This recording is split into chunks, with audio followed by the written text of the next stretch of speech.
अस्सलाम वालेकुम student. Genetics की सीरीज़ के लेक्चर का ये दूसरा लेक्चर है।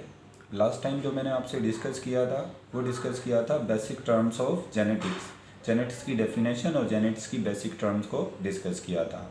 आज जो हम डिस्कस करने जा रहे हैं वो हम डिस्कस करेंगे अब मेंडेलियन वर्क, क्योंकि हम मेंडल को कहते हैं father of genetics. Father of genetics किसको कहा जाता है? जॉन मेंडल को। तो मेंडल के काम को डिस्कस करने से पहले उसकी थोड़ी सी लाइफ हिस्ट्री को मैं यहाँ पर जो है वो क्या करूँगा, इसकी लाइफ हिस्ट्री को आपसे डिस्कस करूँगा। तो सबसे पहले देखें, इसका पूरा नाम था फादर ग्रेगर जॉन मेंडल। अब इसको फादर क्यों कहा जाता था? फादर इस वजह से कहा गया क्योंकि बेसिकली ये क्या था, ये प्रीस्ट था, पादरी था, तो इस वजह से इसके नाम के साथ क्या लगा दिया गया, फादर। और ग्रीगर जो नाम था इसको वो किसने दिया था? चर्च ने दिया था। ग्रीगर नाम इसको चर्च ने दिया था और इसका जो रियल नेम था वो जॉन मेंडल, ये इसका रियल नेम था। अच्छा, कब पैदा हुआ? He was born in 22 July 1822 in Austria. ये 22 जुलाई 1822 को ऑस्ट्रिया में जो है वो पैदा हुआ था। और ऑस्ट्रिया का जो मोराविया का एक गांव था, बेसिकली एक विलेज था, वहाँ पर ये पैदा हुआ। मतलब इसका बैकग्राउंड जो है वो क्या है, वो एक विलेज का बैकग्राउंड था। इसके फादर का एक फार्म था और ये अपनी अर्ली जो इसकी स्टेज थी या जो अर्ली लाइफ थी उसमें ये अपने फादर के फार्म पर ही जो है वो क्या करता था, काम करता था। उसके बाद फिर इसने जो है वो थोड़ा सा रिलीजियस था, तो रिलीजियस होने की वजह से उसने जो है वो चर्च को ज्वाइन कर लिया एज अ मंक इसने चर्च को ज्वाइन किया। फिर चर्च की तरफ से ही जो है वो इसको स्टडी के लिए कौन सी यूनिवर्सिटी भेजा गया? University of Vienna. University of Vienna में जो है वो इसको भेजा गया। और यूनिवर्सिटी ऑफ वियना में इसने कौन से सब्जेक्ट को पढ़ा? वहाँ पर इसने मैथ पढ़ा, वहाँ पर इसने फिजिक्स और नेचुरल साइंसेस को पढ़ा।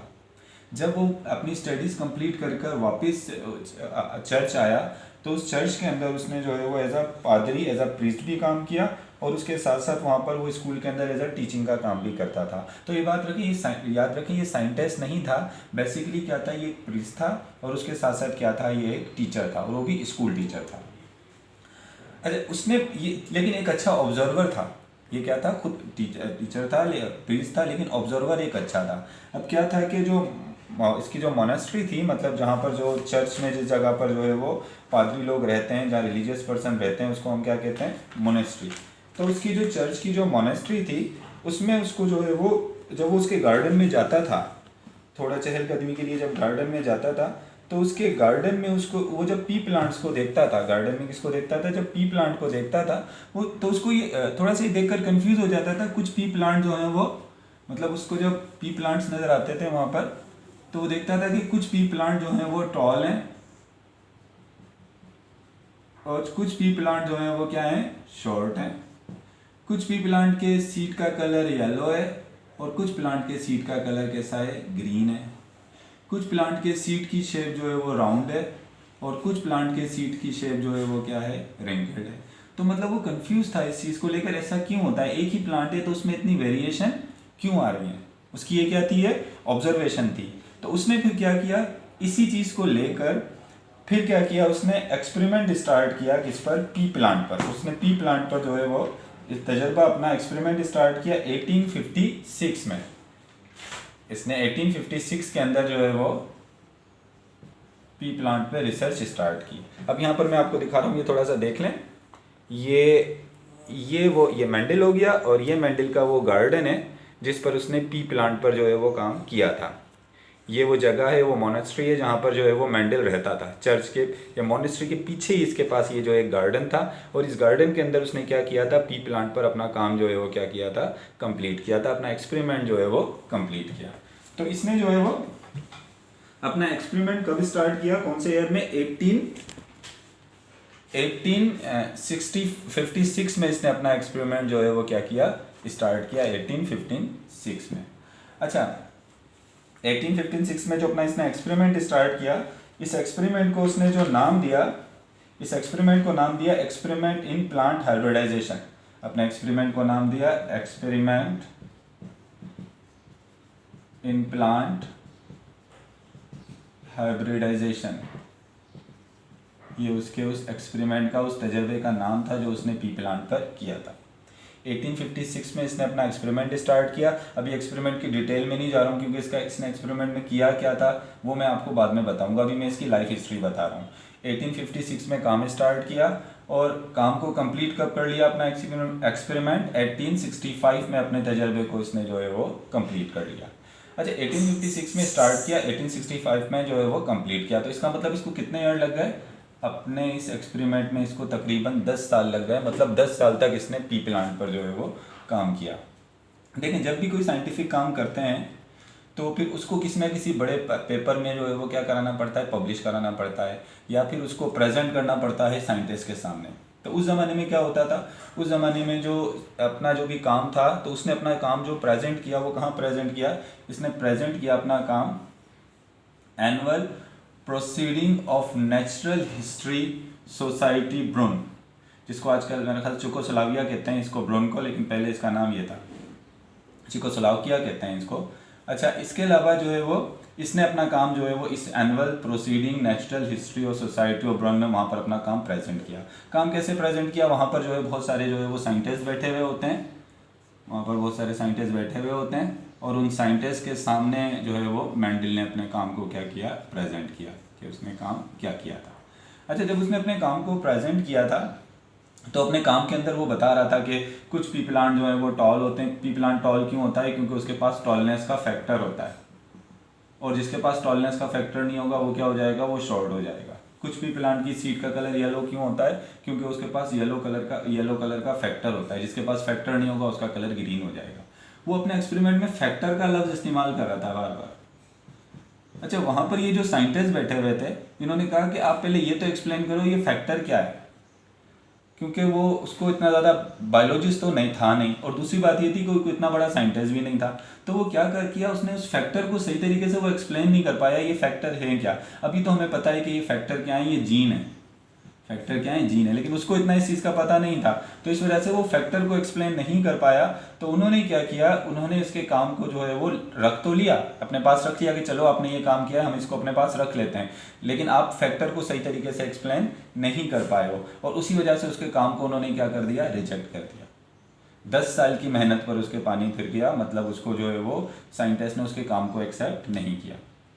अच्छा एक और रीज़न ये थी कि उसके काम को उस वक्त सही तरीके से सुना क्यों नहीं गया, क्योंकि उस साइंटिस्ट की जो था जो वहाँ उस जगह डार्विन भी बैठा हुआ था।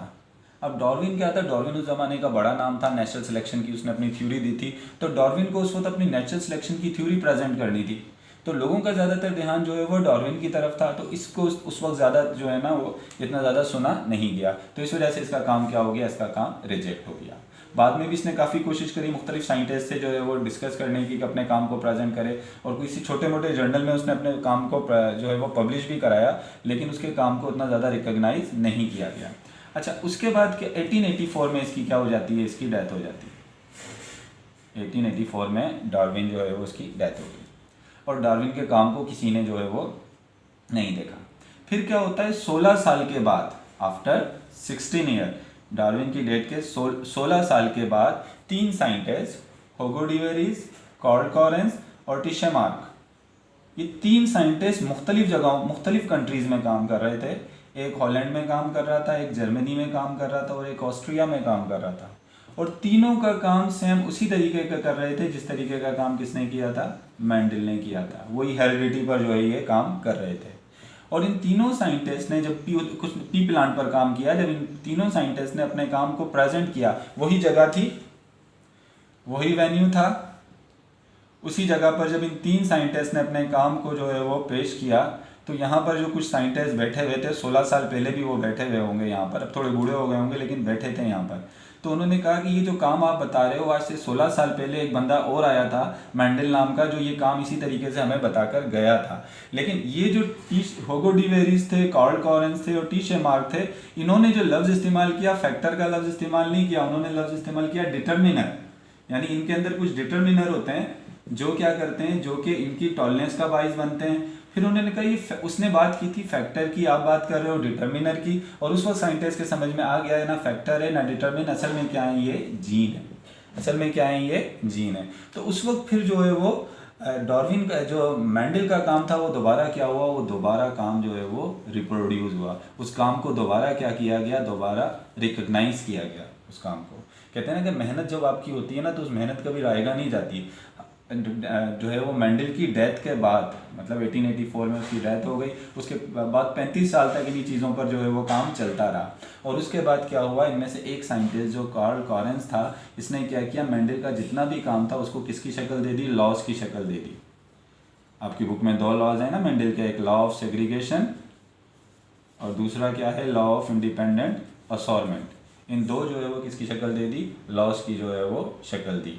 तो और उसके बाद फिर मेंडल को जो है वो नाम दिया गया क्या, फादर ऑफ जेनेटिक्स, फॉग, मतलब फादर ऑफ जेनेटिक्स का नाम जो है वो मेंडल को दिया गया। तो ये मैंने थोड़ी सी आपको हिस्ट्री बताई थी ग्रेगर जॉन मेंडल की, जो है वो उसकी पूरी लाइफ हिस्ट्री, कि किस तरह से उसने काम किया और किस तरीके से उसने काम को प्रेजेंट किया, किस तरीके से उसके काम को रिजेक्ट कर दिया गया, और रिजेक्ट करने के बाद 16 साल के बाद फिर उसके काम को किस तरीके से जो है वो दोबारा रिकॉग्नाइज जो है वो किया गया। चलिए, ये तो मैंने आपको थोड़ी सी हिस्ट्री बताई। बेसिकली ये आपके कोर्स का हिस्सा तो नहीं है ये हिस्ट्री, लेकिन फिर भी मैंने थोड़ा सा आपको जो है वो साइंटिफिक काम या साइंटिस्ट की हिस्ट्री को पढ़ने की तरफ मोटिवेट करने के लिए जो है वो आपको इसकी थोड़ी हिस्ट्री बताई है। अब नेक्स्ट टाइम हम लोग क्या डिस्कस करेंगे, अब हम डिस्कस ये करेंगे कि मेंडल ने जो पी प्लांट पर काम किया था, टॉल प्लांट, शॉर्ट प्लांट, वो जो काम किया था वो काम था क्या, एक्सपेरिमेंट उसका था क्या, उस एक्सपेरिमेंट को डिटेल में हम डिस्कस करेंगे। नेक्स्ट टाइम जो है हम उस एक्सपेरिमेंट को जो है वो डिटेल में डिस्कस करेंगे। आज हमने सिर्फ क्या डिस्कस किया, आज हमने डिस्कस की उसकी लाइफ हिस्ट्री मेंडल की।